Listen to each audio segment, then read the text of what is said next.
Hello, Cardiff. Okay, let's go. I blame my series of unfortunate phone calls on Canada. You know Canada, it's sort of 12 hours in that direction. They eat lots of maple syrup, and they drive on the wrong side of the road. And my husband and I had been to Canada for Christmas.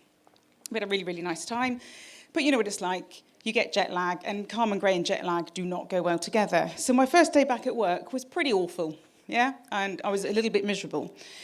So I decided to pack up at about 4 o'clock in the afternoon, and I get a phone call from my husband saying, "Hello, wifey, will you come and pick me up from the train station later on, because I'm going to take the car to the garage?" So of course I will, husband, whatever, anything for you. And I think about sort of leaving the office, and then he starts to carry on talking about the weather and how busy Cardiff is and what's wrong with the car. And I'm just like, yep, I'm tired, I want to go, bye, bump. Yeah, we've all done it, haven't we?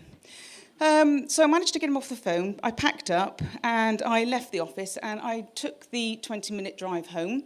And when I got outside the house, I tried to phone him to sort of see what time he wanted to be picked up. And as is standard for my husband, he didn't answer the phone. So I thought, that's absolutely fine. I'll go into the house and I'll try and stay awake. As I did, the phone rang. So I answer, hello. And I hear all this noise in the background. And this voice that I didn't recognise said, "Oh, hello, is that the wife or partner of Mr. Gray?" So, yes, I was the wife or partner of Mr. Gray, and it was PC, how's your father, telling me that my husband had been knocked over on Penarth Road during the rush hour.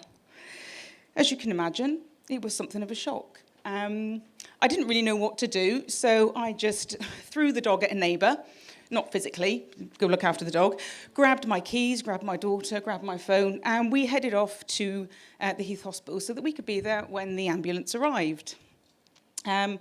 We got there in plenty of time, and what had happened, we think, is that my husband was still on Canada time, and he looked the wrong way when he crossed the road. So he walked straight into the car, his head smashed through the windscreen, and he got thrown 30 feet and landed on his head.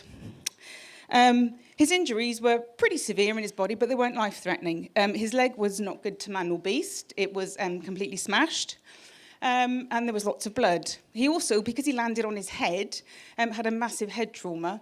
And when the surgeons came to speak to me, or the doctors came to speak to me later on, the words they used were, we need to put him in intensive care, sedated, so that he can rest his brain, which was quite scary. Of more significance was the fact that they'd had to strip him, the paramedics on the road, because he'd hurt his pelvis. And he lay naked on the road for an hour. And apart from the fact that the whole of Cardiff Rush Hour has seen his huge penis, he got hypothermia and nearly died. I had to call his son, who I'd never spoken to on the phone before. I'd only met a couple of times. And like father, like son, he didn't answer the phone. So I left a message and was very grateful then for my millions of years of watching Holby City, because I knew what I had to do. So when he called back, I told him very calmly, very carefully, and with great detail, didn't fluff it up at all, that he had to get down to Cardiff because his dad was really sick, poorly bad under the doctor, which he did. Then there was a really, really difficult decision. Was I going to tell my mother-in-law? Now, she'd been to Canada with us. She had jet lag as well. She's in her 80s. She's very frail. What is one to do in this situation? He is number one son.